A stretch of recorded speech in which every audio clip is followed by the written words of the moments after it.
वफाकी हुकूमत ने आबनाए हरमस की बंदिश और मुमकिना तवानाई बहरान के तनाजुर में दरामदी पेट्रोलियम मसनूआत और RLNG की तलब कम करने के लिए मरहलावार तवानाई की बचत के मंसूबे और कीमतों के नए तरीक़ेकार को हतमी शक्ल दे दी। इस मंसूबे के तहत पेट्रोलियम मसनूआत की कीमतों में हर हफ्ते रद्दोबदल किया जाएगा। सरकारी इजलास वर्चुअल तरीके से मुनक़िद किए जाएंगे और पहले मरहले में कोविड-19 वबा के दौरान अपनाए गए तरीक़ेकार की तर्ज पर तातीलात की तादाद में इजाफा किया जाएगा। हुकूमत ने इस हवाले से पहले, दूसरे और तीसरे मरहले पर मुश्तमिल हिकमत अमली तैयार की है और तकरीबन 3 से 4 दर्जन तजावीज़ मुरतब की गई हैं, जो आज जुमा को वज़ीर आज़म शहबाज शरीफ के सामने हतमी मंजूरी के लिए पेश की जाएंगी।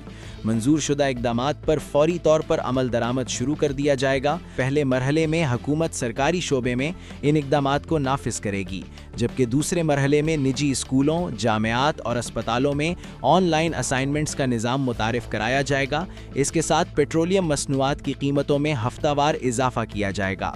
वजारत ख़जाना की जानिब से जारी करदा सरकारी बयान के मुताबिक खित्ते में उभरती हुई सूरत हाल के पेश नज़र पेट्रोल की कीमतों की निगरानी के लिए वज़ीर आज़म की तश्कील करदा कमेटी का इजलास जुमेरात को वफाकी वज़ीर ख़जाना सेनेटर मोहम्मद औरंगज़ेब की सदारत में फाइनेंस डिवीज़न में मुनक़्क़द हुआ।